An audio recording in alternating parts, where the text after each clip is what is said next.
Bismillahirrahmanirrahim. Assalamualaikum warahmatullahi wabarakatuh.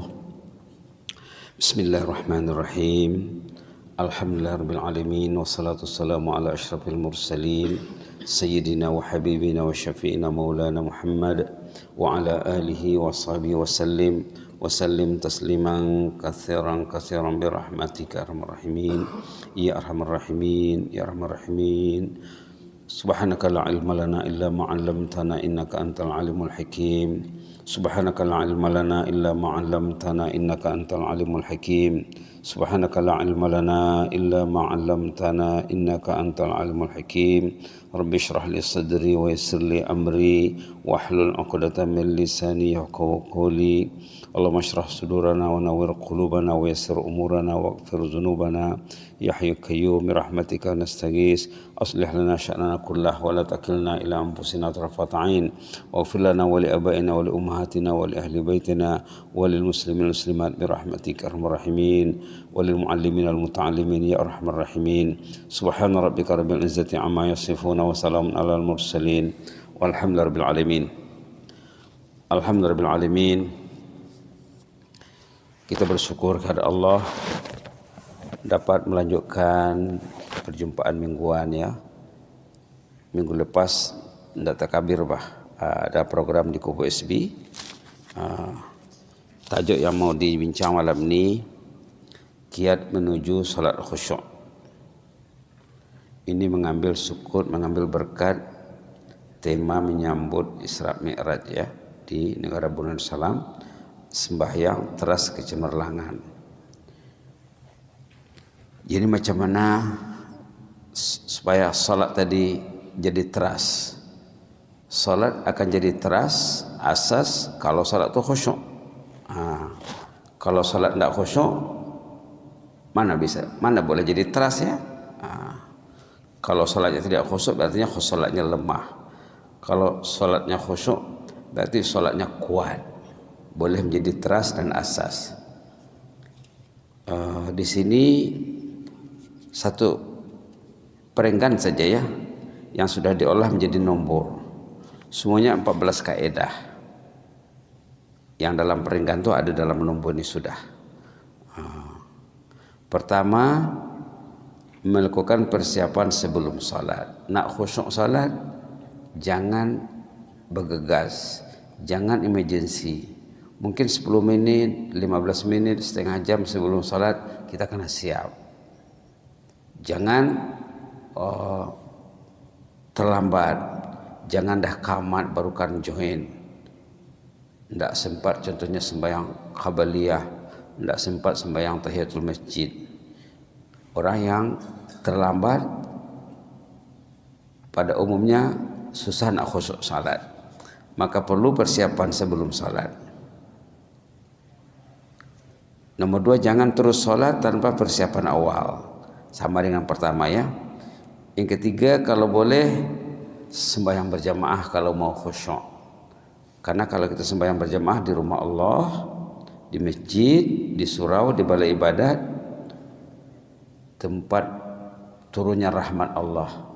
Bila kita masuk masjid, kita minta rahmat Allah, maghfirli dzunubi waftahli abwaaba rahmatik. Jauh lebih selesa salat di rumah Allah dibandingkan salat di tempat lain, khususnya di rumah sendiri.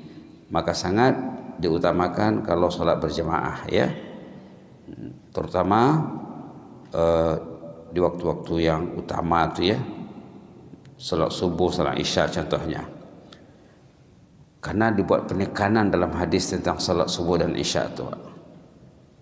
Kalau boleh, kalau kita masuk sebelum azan, jangan lupa berdoa antara azan dengan iqamat. Ini selain dari doa azan nih ya, selain dari doa azan kita banyakkan berdoa menunggu iqamat ataupun berzikir, beristighfar, bertasbih ataupun baca Quran. Jangan kosong. Karena masa itu masa mustajab, masa makbul berdoa. Itu istimewanya orang yang datang ke masjid. Orang yang datang ke masjid ada saat mustajab makbul berdoa, yaitu selepas azan menunggu qamat. Ataupun semasa kita salat sunat qabliyah atau masa kita sujud sunat qabliyah, berdoalah dalam sujudnya, sujud solat tu. Jadi kalau kita berdoa dalam sujud sunat qabliyah, faktor doa tadi terkabul. Pertama, masa itu masa mustajab, yaitu antara azan dengan qamat. Yang kedua, saat itu saat sujud. Yang ketiga, di rumah Allah. Di rumah Allah.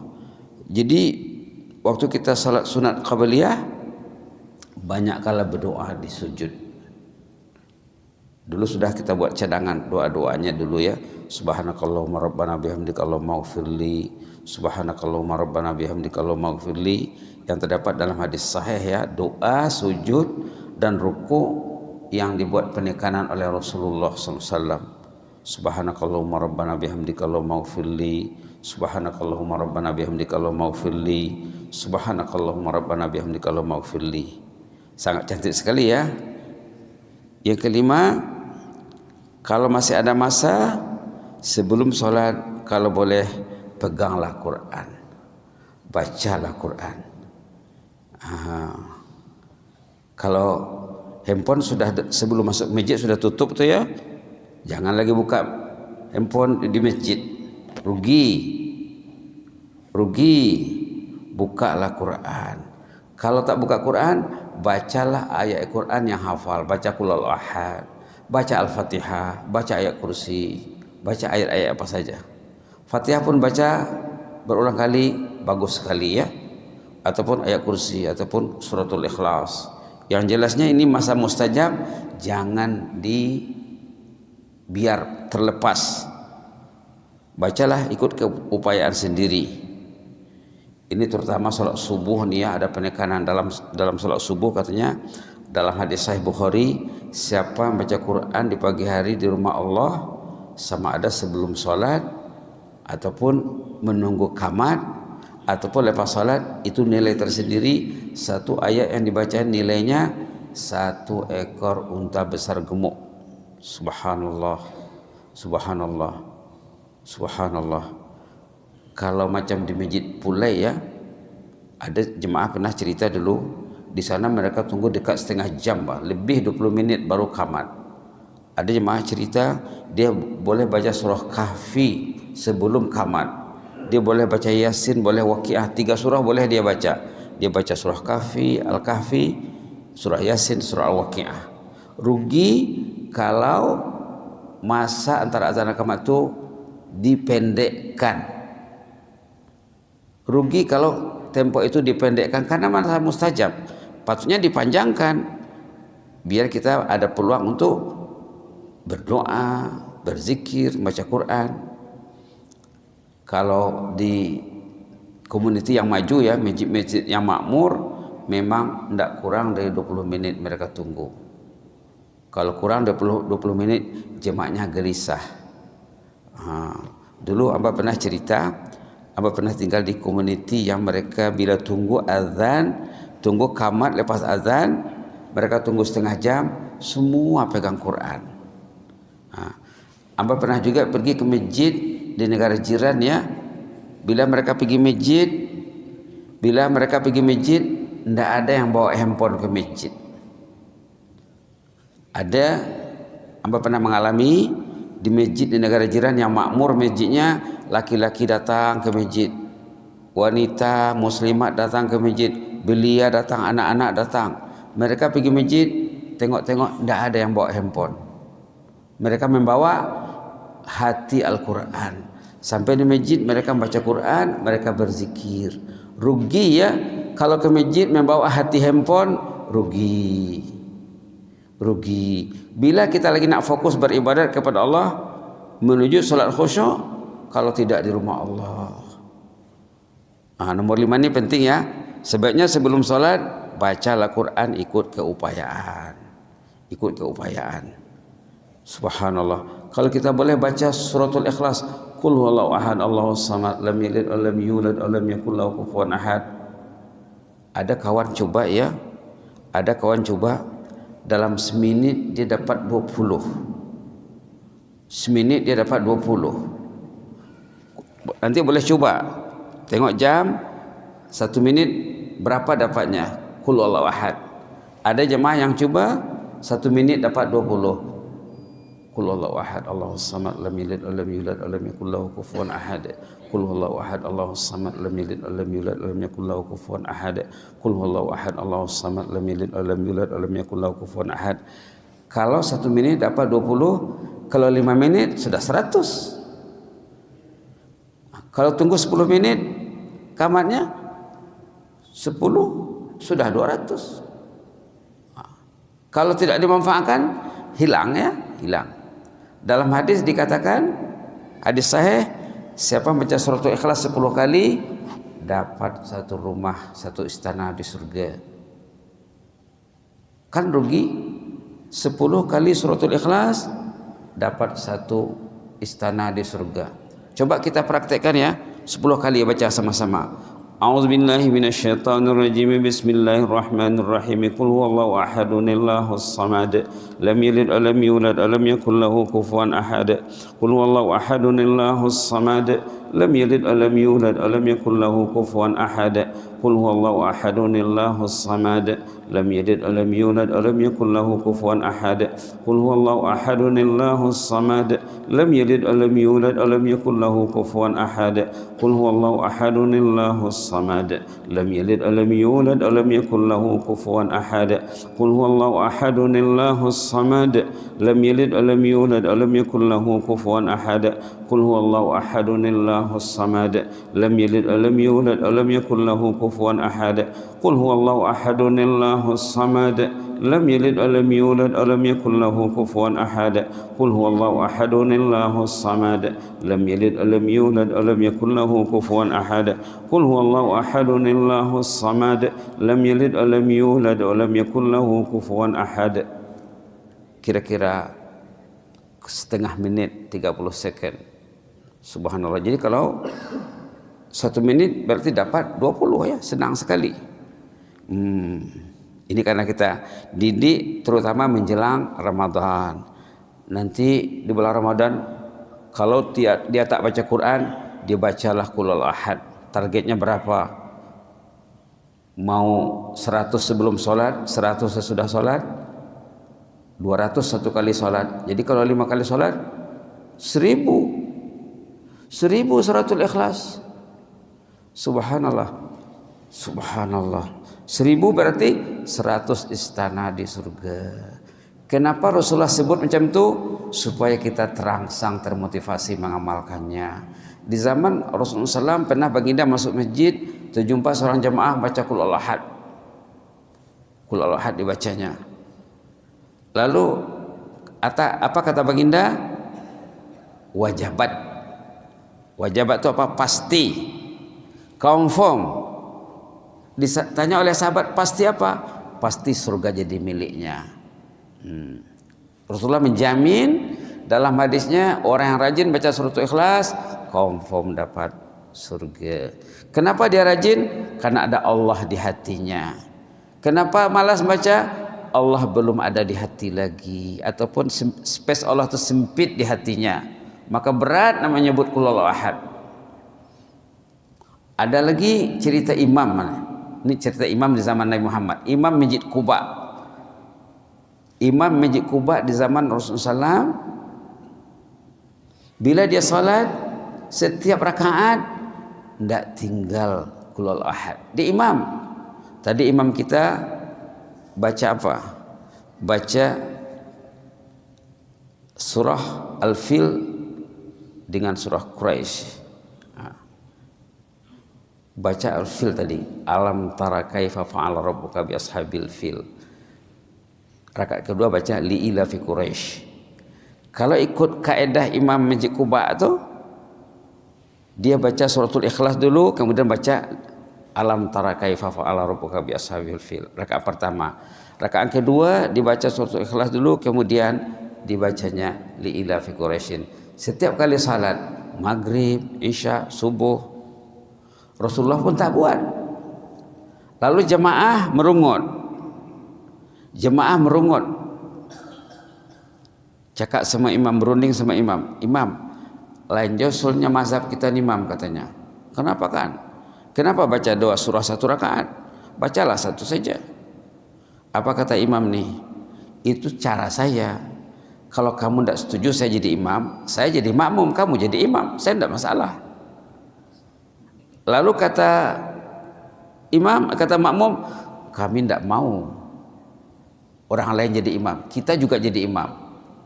Kata imam, kalau begitu saya tidak boleh tinggal 2 surah 1 rakaat. Suratul Ikhlas tidak boleh tinggal. Coba nanti sembahyang sunat ya, sembahyang sunat baca suratul Ikhlas 3 kali ke 10 kali ke, bagus sekali ya. 20 kali pun tak apa, 30 pun tak apa kalau mampu dalam sholat. Akhirnya cerita imam tadi sampai kepada Rasulullah SAW. Rasulullah mengagai imam tu bah. Rasulullah menjumpai imam. Imam, kenapa kita tidak ikut selera jamaah? Saya dengar jemaah kita gelisah apa dengan cara kita sholat. Apa alasan kita? Kenapa kita buat seperti itu? Kata Rasulullah kepada imam. Apa dia cakap? 2 patah perkataan saja. Inni uhibbuha. Saya mencintai suratul Ikhlas, tidak boleh tinggal. Kalau saya tak baca, tak sah rasanya. Macam masakan dada sirah, dada garam, tidak sah rasanya. Inni uhibbuha. Saya sangat mencintai suratul Ikhlas ini. Saya mesti baca setiap rakaat di samping baca surah lain. Apa kata Rasulullah? Rasulullah like. Apa kata baginda? Hubbuka iyyaha yudkhilukal jannah. Hubbuka iyyaha yudkhilukal jannah. Inilah sebab kamu nanti masuk surga. Inilah poin yang dinilai pada dirimu nanti, pada amalanmu, surga jadi milikmu. Karena kamu mencintai suratul Ikhlas berhabis, surga jadi milikmu. Dijamin oleh Rasulullah SAW. Jadi jangan pernah malas ya. Dari rumah ke masjid bacalah suratul Ikhlas. Balik bacalah, jangan kosong. Sampai rumah nanti baca lagi. Duduk dengan istri dan anak, kalau mau makan, mau minum apa, ayo kita baca 10 kali. Kita membangun istana di surga dulu. Sebelum makan, sebelum minum. Subhanallah. Subhanallah. Ada cerita seorang ibu salehah. Ini cerita benar. Seorang tadi cerita imam ya. Mula-mula cerita jamaah. Betul cerita imam. Ini cerita ibu salehah pula. Cerita ibu salehah. Dia hari-hari dia mesti baca dengan anaknya paling kurang 10 kali suratul Ikhlas. Dibaca salawat, dibaca la haula wala quwwata illa billah, dia baca tasbih, dia baca istighfar dengan anak-anaknya. Setiap hari dicakap sama anak-anak, mari kita membina istana di surga. Lalu ibu dengan anaknya akan baca. Satu hari ada tamu datang ke rumah. Ada tamu datang ke rumah. Lalu ibunya, si ibu tadi terlambat membaca suratul Ikhlas. Anak-anaknya badamitan lakat masih kecil-kecil. Mama, hari ini kita belum bangun istana lagi di surga. Ibu sedang bercakap dengan tamu. Mama, belum lagi membangun istana di surga hari ini. Lepas itu ibunya pergi ke sudut, ke tepi, dibaca dengan anaknya suratul Ikhlas 10 kali. Tamu tadi tidak paham usulnya, Pak. Tamu tadi, apa ini membangun istana di surga ini? Dilihat oleh si ibu, dia dilihat oleh tamu tadi, yang ibu dengan anak-anaknya membaca suratul Ikhlas. Selepas mereka baca 10 kali, anak tadi melompat-lompat. Sudah dapat istana di surga, sudah dapat istana di surga katanya. Disaksikan oleh tamu tadi. Akhirnya terjadilah komunikasi antara tamu dengan tuan rumah. Saya begitulah pendidikan saya kepada anak saya hari-hari, karena satu istana paling kurang. Bukannya susah ya? Tidak sampai, tadi kita dah kira tidak sampai semenit. Kenapa kita tak boleh buat? Inilah patutnya dibanyakkan, dibuat di masjid sebelum salat ataupun sesudah salat. Sebaiknya sebelum salat Anda membaca Quran ikut keupayaan sendiri. Kalau dia boleh pegang Quran memang bagus ya. Kalau boleh pegang Quran bagus sekali. Ataupun Quran yang satu juz. Dibaca. Berapa yang boleh dia baca? Banyak berjual di kedai Quran sejuz. Hari ini bawa juz 1, besok bawa juz 2. Sebelum solat baca sedikit, lepas solat baca sedikit, sampai di rumah dibaca lagi. Cukuplah ya. Kita tu dilalaikan oleh media yang banyak menipu manusia. Tertipu manusia di bawahnya. Habis umur, habis usia, habis masa, tak pegang Quran. La ilaha illallah. La ilaha illallah. Janganlah mau hidup ditipu oleh cara hidup manusia di zaman semua manusia lalai ya. Palingkanlah hati Anda dari keduniaan. Nomor 6. Kalau boleh masuk masjid, jangan lagi ingat dunia, lagi ingat akhirat, ingat Allah, ingat nak mati, ingat surga, ingat neraka. Macam mana nak ingat surga, ingat neraka? Baca Quran, belajar, baca ayat-ayat yang ada kaitannya dengan surga neraka, banyak sekali di sini. Kita lihat satu contoh ya. Nanti balik rumah boleh buka, kalau tak sempat buka Quran sekarang. Lihat contohnya halaman 548 ataupun 589, maaf 585, maaf ya, 585. Tengok, kalau dibaca ni pasti ada kesan di hatinya. Ayat 33 sampai penghujung surah Abbas nih, surah Abbas wa tawalla. Boleh dibaca ayat 33 ya. A'udzubillahi minasyaitonir rajim. Fa iza ja'atis sakhah yauma yafirrul mar'u min akhihi wa ummihi wa abihi wa sahibatihi wa banihi likulli imri'in minhum yawma idzin sya'nun yughnih wujuhun yawma idzin musfirah dhahikatum mustabshirah wa wujuhun yawma idzin 'alaiha ghabarah tarhaquha qatarah ulaika humul kafaratul fajarah. Fa iza ja'atis sakhah, bila datang suara yang memekakkan, yaitu hari kiamat. Hari kiamat. Yauma yafirrul mar'u min akhih, pada hari itu setiap individu melarikan diri dari saudaranya. Ada saudara di sampingnya, dia tak peduli. Wa ummihi, dia akan melarikan ibu daripada ibunya sendiri, ibunya tak lihat. Wa abih, bapaknya dia tak lihat. Wa sahibatihi, istrinya dia tak peduli. Wa banih, anaknya dia tak peduli. Kenapa? Likulli imri'in minhum yawma idzin sya'nun yughnih. Pada hari itu setiap orang sibuk memikirkan perihal dirinya sendiri. Anak tak ditengok, isteri tak ditengok, mak bapak tak ditengok, cucu tak ditengok. Di dunia sibuk memikirkan mengurus anak isteri. Dah ada cucu, cucu lagi diurus. Di sana nanti diri pun susah nak selamat. Ini karena dipikirkan. Kalau tak dipikirkan, memang susahlah nanti ya, susah.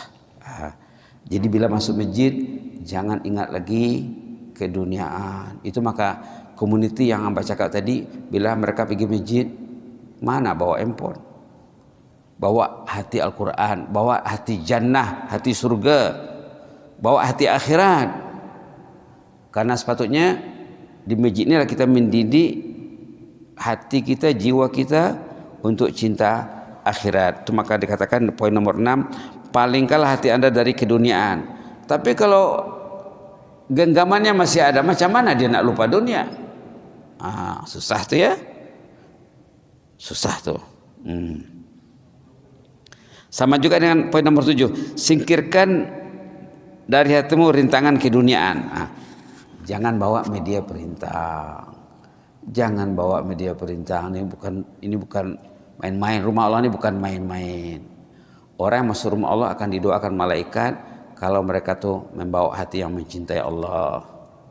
Kalau mereka tuh membawa hati yang masih terkait terintah dengan keduniaan,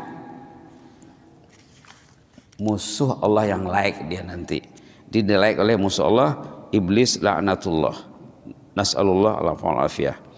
Ingatlah bahwa kematian sedang menunggu Anda. Kalau masjid, ingatlah kematian sedang menunggu. Kawan sebaya sudah banyak yang pergi. Sahabat Anda sudah banyak yang mendahului. Saya ini menunggu giliran saja. Subhanallah. Kalau kita lihat ayat sebelum surah Abbas tadi, ada surah An-Nazi'at namanya. Surah An-Nazi'at halaman 583. Boleh baca 2 ayat saja ya. 2 ayat saja. 2 ayat saja, ayat 1 dan ayat 2, pendek. A'udzubillahi minasyaitonirrajim. Wan-nazi'ati gharqa wan-nashitati nashta.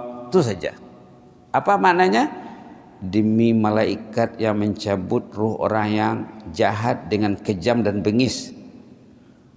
Tuan nazi'ati gharqa wan nasyitati nashta, demi malaikat yang mencabut orang yang bisa yang taat, dicabutnya dengan lemah lembut, ibarat menarik rambut dalam tepung, rambut tidak putus, tepung tidak berselerak. Kalau dibandingkan orang yang mau baca Quran dengan orang yang tak mau baca Quran, tentulah yang mau baca Quran akan dicabut dengan lemah lembut. Wan nasyitati nashta, demi malaikat yang mencabut ruh orang yang bisa yang taat dengan lemah lembut. Jadi proses pencabutan ruh itu, proses nyawa dicabut, orang itu sendiri yang menentukannya. Kalau dia ingin misai, ingin lemah lembut dicabut, banyak kala Al-Quran, banyak kala sholat sunat, banyak kala zikir, istighfar. Jauhilah hati daripada benda-benda yang merintangi. Macam kita cerita dah 2-3 kali disebut sini ya. Ada sahabat baik hamba sendiri meninggal bulan September 2020, meninggal di masjid lepas sembahyang subuh. Lepas sembahyang subuh, sebelum balik rumah dah meninggal. Tidak ada sakitnya. Apa amalannya? Rajin baca Quran, tahajud, sembahyang duha, sembahyang sunat, sembahyang fardu berjamaah. Memangnya tuh agenda hariannya 5 waktu dia tak tinggal, banyak berzikir, kawal mulut. Bila dia bercakap, cakapnya ada isi, ada nilai, ada kualiti. Allah cabut ruhnya di masjid selepas sembahyang subuh. Subhanallah. Dia dari negara jiran, 15 tahun berkhidmat di negara Brunei Darussalam, mengajar di Semalhab, sekolah menengah Arab lelaki ya, di Batu Satu.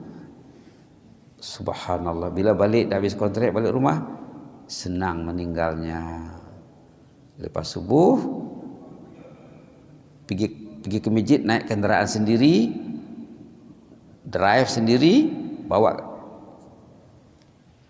Dia naik motor ya, drive naik motor, naik motor. Sana orang naik motor, tidak mesti naik kereta ya, karena tidak jauh dari rumahnya masjid. Meninggal di masjid lepas sembahyang subuh. Subhanallah. Kenapa mudah nak meninggal? Karena masjid dekat di hatinya. Dalam hadis Imam Tirmizi katanya ada 3 amalan.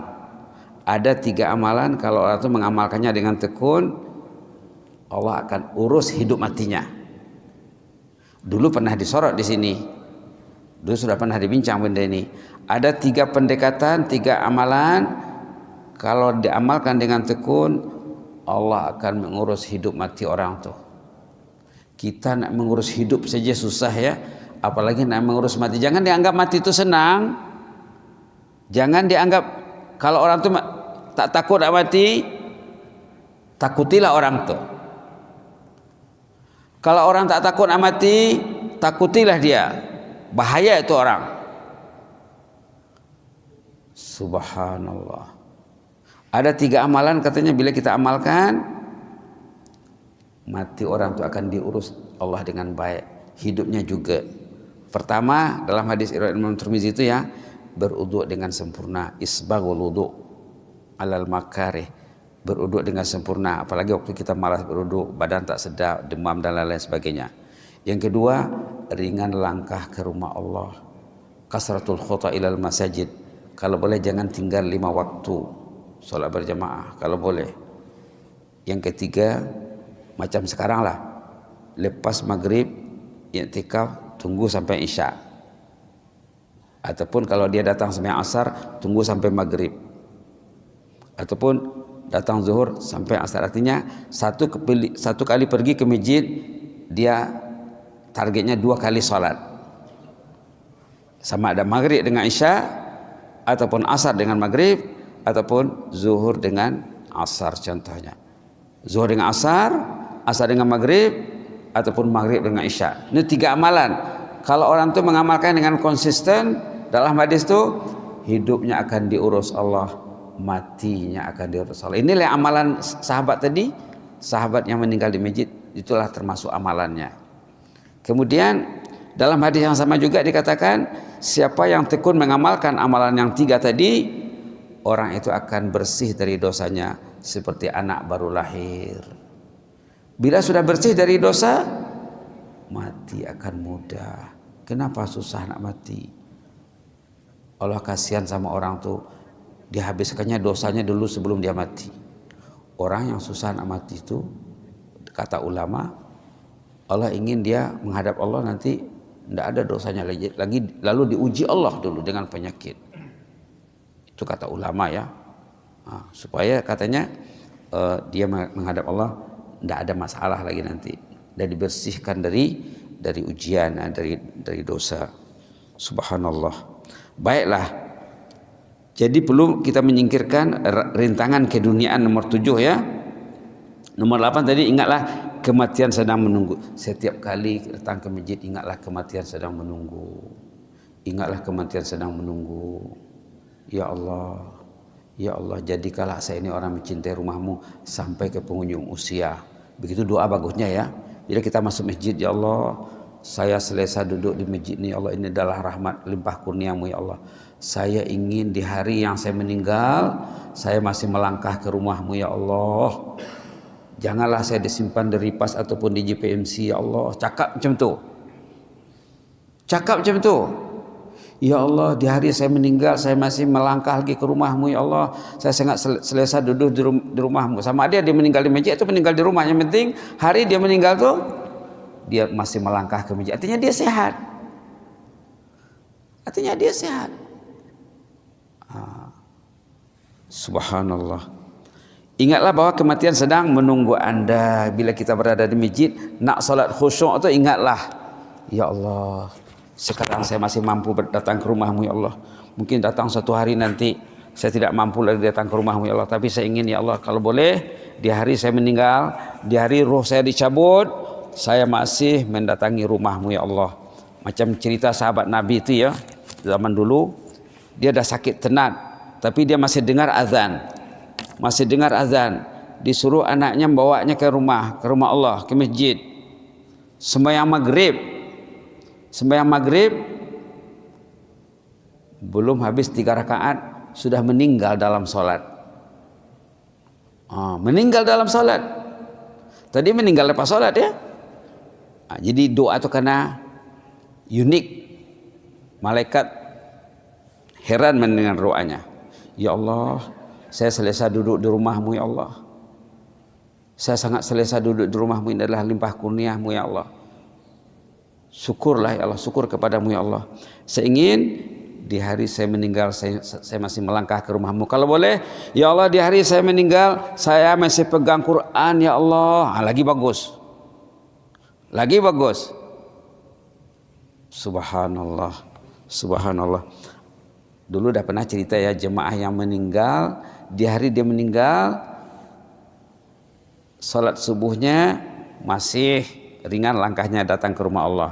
Dia meninggal, di hari dia meninggal dia masih pergi sembahyang subuh. Kemudian tengah hari dia balik ke rumah, menjelang dia nak pergi ke sembahyang zuhur ke masjid, dia tidur sejenak 5 menit, 10 menit, tidur kailulah sejenak, meninggal dia di situ. Dia tidur meniat nak bangun tidur nak pergi masjid. Subhanallah. Ini perlu dididik ya. Perlu dididik hati kita ini. Ingatlah bahwa kematian sedang menunggu anda. Nomor 9, apabila anda bertakbir, bila kita bertakbir Allahu Akbar, hayatilah ucapan takbir itu. Allah Maha Agung, Allah Maha Besar. Jangan tak berisi, jangan pikirannya melayang, jangan takbirnya error. Jangan sampai error. Kalau dia baca Quran sebelum solat mungkin boleh dia kontrol ya. Kalau dia berzikir, tapi kalau dia pegang benda lain sebelum solat, macam mana nak konsentrate waktu takbir? Tentulah apa yang dia lihat tadi itu yang dia ingat nanti waktu takbir. Subhanallah. Mudah-mudahan Allah merahmati kita ya. Ayo kita baca lagi suratul Ikhlas 10 kali sebagai penutup. Mudah-mudahan kita mencintai suratul Ikhlas. Jadinya kita nanti akan mendapat surga dengan mudah dengan sebab kecintaan kepada suratul Ikhlas. A'udzubillahi minasyaitonirrajim. Bismillahirrahmanirrahim. Qul huwallahu ahadun Allahus samad. Lam yalid wa lam yulad wa lam yakul lahu kufuwan ahad. Qul huwallahu ahadun Allahus samad. Lam yalid wa lam yulad wa lam yakul lahu kufuwan ahad. Qul huwallahu ahadun Allahus samad. Lam yalid wa lam yulad wa lam yakul lahu kufuwan ahad. Qul huwallahu ahadun Allahus samad. Lam yalid wa lam yulad wa lam yakul lahu kufuwan ahad. Qul huwallahu ahadun Allahus samad. Lam yalid wa lam yulad wa lam yakul lahu kufuwan ahad. Qul huwallahu ahadun Allahus samad. Lam yalid wa lam yulad wa lam yakul lahu kufuwan ahad. Qul huwallahu ahadun Allahus samad. Lam yalid wa lam yulad wa lam yakul lahu kufuwan ahad. Qul huwallahu ahadun Allahus samad. Lam yalid wa lam yulad wa lam yakul lahu kufuwan ahad. Qul huwallahu ahadun Allahus samad. Lam yalid wa lam yulad wa lam yakul lahu kufuwan ahad. Qul huwallahu ahadun Allahus samad. Lam yalid wa lam yulad wa lam yakul lahu kufuwan ahad. Shadaqallahu azim. Allahumma zidna wa la tanqusna wa akrimna wa la tuhinna wa a'tina wa la tahrimna wa athirna wa la tusir alaina wa adina wa adha'na ya karim. Sami'na wa ata'na ghufranaka rabbana wa ilaikal masir. Sami'na wa ata'na ghufranaka rabbana wa ilaikal masir. Sami'na wa ata'na ghufranaka rabbana wa ilaikal masir. Subhana rabbika rabbil izzati amma yasifuna wa salamun alal mursalin walhamdulillahi rabbil alamin. Taqabbalallahu minna minkum.